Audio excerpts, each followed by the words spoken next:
Evangelho de Marcos, capítulos 13 e 14.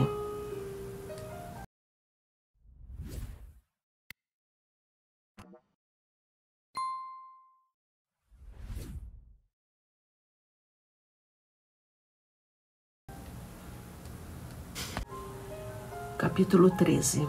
Profecia da destruição do templo. Saindo Jesus do templo, disse-lhe um dos seus discípulos: Mestre, olha que pedras e que construções. Jesus replicou-lhe: Vês este grande edifício? Não se deixará pedra sobre pedra que não seja demolida. E estando sentado no Monte das Oliveiras, defronte do templo, perguntaram-lhe à parte Pedro, Tiago, João e André: Dize-nos, quando hão de suceder essas coisas? E por que sinal se saberá que tudo isso se vai realizar? Jesus pôs-se então a dizer-lhes: Cuidai que ninguém vos engane. Muitos virão em meu nome dizendo: Sou eu, e seduzirão a muitos. Quando ouvirdes falar de guerras e de rumores de guerra, não temais, porque é necessário que estas coisas aconteçam, mas não será ainda o fim. Levantar-se-ão nação contra nação e reino contra reino, e haverá terremotos em diversos lugares, e fome. Isto será o princípio das dores. Cuidai de vós mesmos.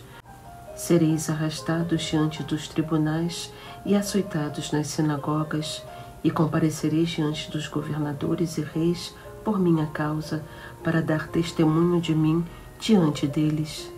Mas primeiro é necessário que o Evangelho seja pregado a todas as nações.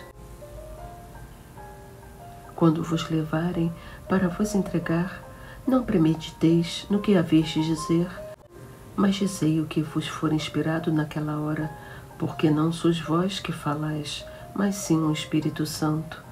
O irmão entregará à morte o irmão, e o pai o filho, e os filhos insurgir-se-ão contra os pais, e dar-lhes-ão a morte. E sereis odiados de todos por causa de meu nome, mas o que perseverar até o fim será salvo. Quando virdes a abominação da desolação no lugar onde não deve estar, o leitor entenda. Então, os que estiverem na Judéia fujam para os montes. O que estiver sobre o terraço, não desça, nem entre em casa para dela levar alguma coisa. E o que se achar no campo, não volte a buscar o seu manto. Ai das mulheres que naqueles dias estiverem grávidas e amamentando, rogai para que isso não aconteça no inverno, porque naqueles dias haverá tribulações tais como não as houve desde o princípio do mundo que Deus criou até agora, nem haverá jamais. Se o Senhor não abreviasse aqueles dias, ninguém se salvaria, mas Ele os abreviou em atenção aos eleitos que escolheu. E se então alguém vos disser, eis aqui está o Cristo, ou ei-lo acolá, não creiais. Porque se levantarão falsos cristos e falsos profetas, que farão sinais e portentos para seduzir, se possível for, até os escolhidos. Ficai de sobreaviso, eis que vos preveni de tudo. Volta do Filho do Homem. Naqueles dias, depois dessa tribulação, o sol se escurecerá, a lua não dará o seu resplendor, cairão os astros do céu, e as forças que estão no céu serão abaladas. Então verão o Filho do Homem voltar sobre as nuvens, com grande poder e glória. Ele enviará os anjos e reunirá os seus escolhidos dos quatro ventos, desde a extremidade da terra até a extremidade do céu. Compreendei por uma comparação tirada da figueira. Quando os seus ramos vão ficando tenros e brotam as folhas, sabeis que está perto o verão. Assim também, quando virdes acontecer estas coisas, sabei que o Filho do Homem está próximo, às portas. Em verdade vos digo, não passará esta geração sem que tudo isto aconteça. Passarão o céu e a terra, mas as minhas palavras não passarão. A respeito, porém, daquele dia ou daquela hora, ninguém o sabe, nem os anjos do céu, nem mesmo o Filho, mas somente o Pai. Ficai de sobreaviso, vigiai, porque não sabeis quando será o tempo. Será como um homem que, partindo em viagem, deixa sua casa e delega sua autoridade aos seus servos, indicando o trabalho de cada um e manda ao porteiro que vigie.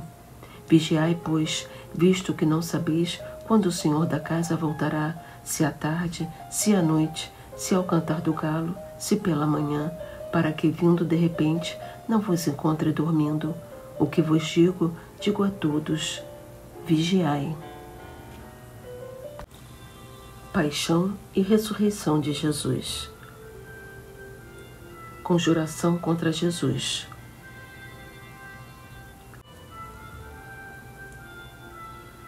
Ora, dali a 2 dias seria a festa da Páscoa e dos pães ázimos, e os sumos sacerdotes e os escribas buscavam algum meio de prender Jesus à traição para matá-lo.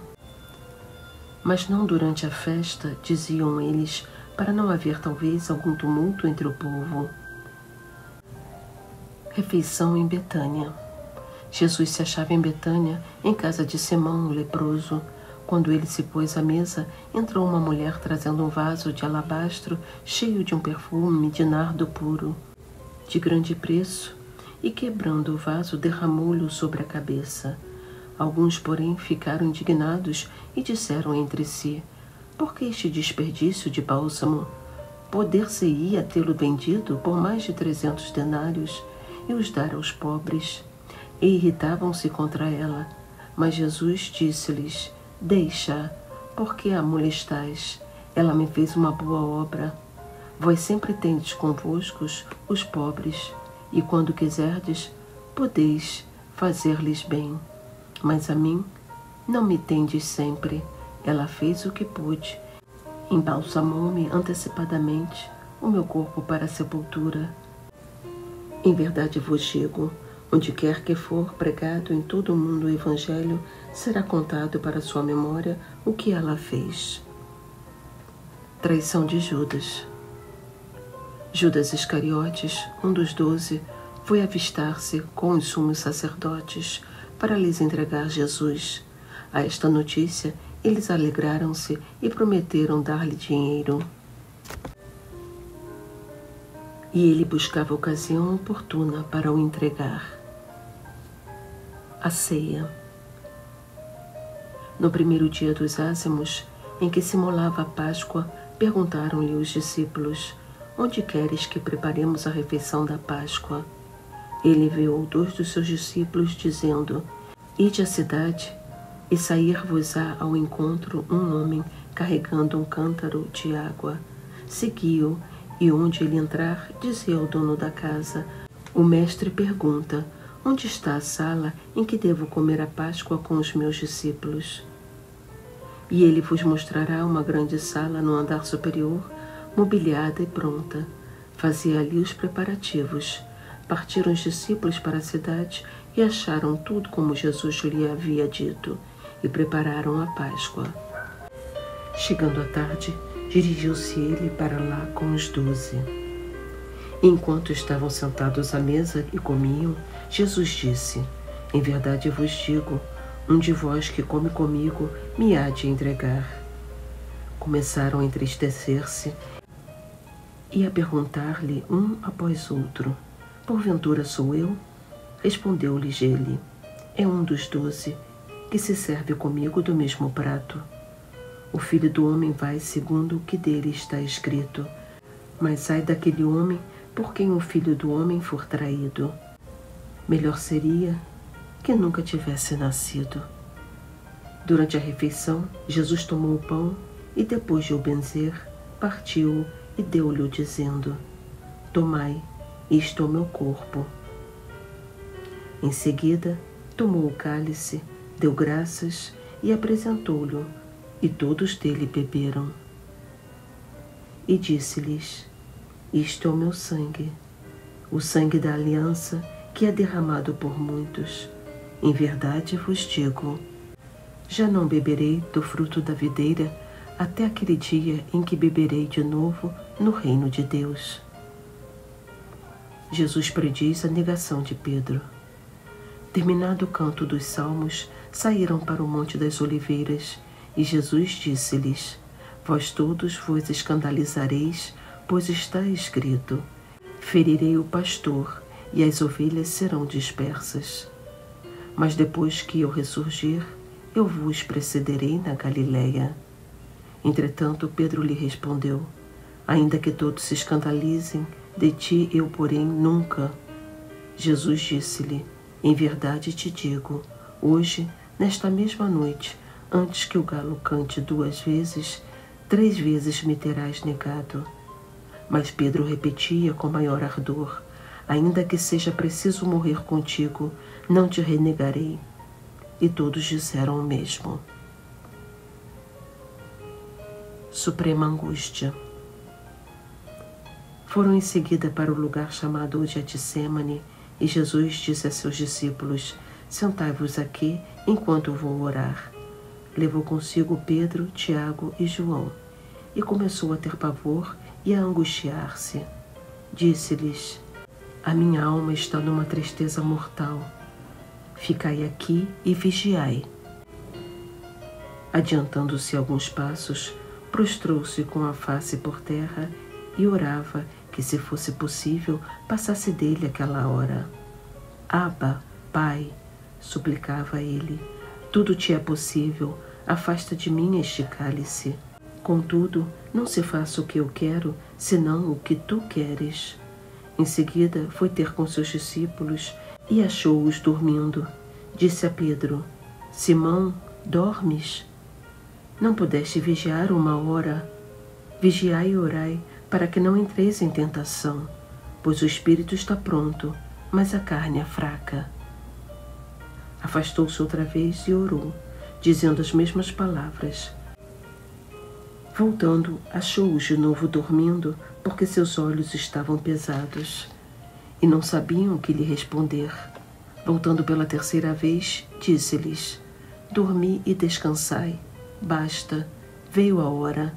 O Filho do Homem vai ser entregue nas mãos dos pecadores. Levantai-vos e vamos, aproxima-se o que me há de entregar.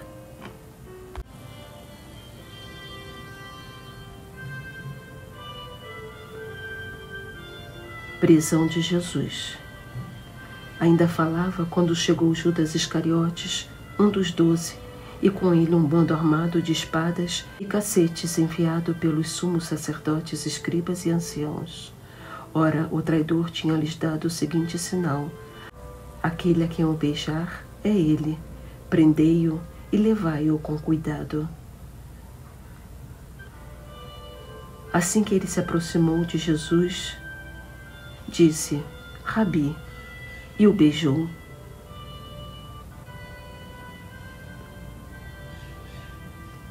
Lançaram-lhe as mãos e o prenderam. Um dos circunstantes tirou da espada, feriu o servo do sumo sacerdote e decepou-lhe a orelha. Mas Jesus tomou a palavra e disse-lhes: como a um bandido, saístes com espadas e cacetes para prender-me. Entretanto, todos os dias estava convosco, ensinando no templo, e não me prendestes. Mas isso acontece para que se cumpram as Escrituras. Então todos os abandonaram e fugiram. Seguia-o um jovem coberto somente de um pano de linho, e prenderam-no, mas lançando ele de si o pano de linho, escapou-lhes despido.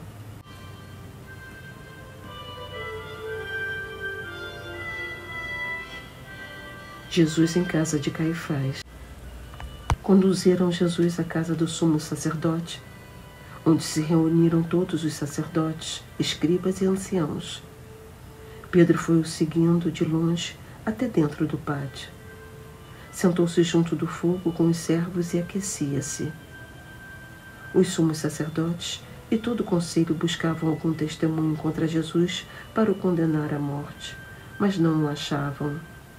Muitos diziam falsos testemunhos contra ele, mas seus depoimentos não concordavam. Levantaram-se então alguns e deram este falso testemunho contra ele. Ouvimo-lo dizer: eu destruirei este templo feito por mãos de homens, e em 3 dias edificarei outro que não será feito por mãos de homens. Mas nem neste ponto eram coerentes os seus testemunhos. O sumo sacerdote levantou-se no meio da assembleia e perguntou a Jesus: Não respondes nada? O que é isto que dizem contra ti? Mas Jesus se calava e nada respondia. O sumo sacerdote tornou a perguntar: És tu o Cristo, o Filho de Deus bendito? Jesus respondeu: Eu o sou. E vereis o Filho do Homem sentado à direita do poder de Deus, vindo sobre as nuvens do céu. O sumo sacerdote rasgou então as suas vestes. Para que desejamos ainda testemunhas? Exclamou ele. Ouvistes a blasfêmia? Que vos parece? E unanimemente o julgaram merecedor da morte. Alguns começaram a cuspir nele, a tapar-lhe o rosto, a dar-lhe socos e a dizer-lhe: Adivinha? Os servos igualmente davam-lhe bofetadas.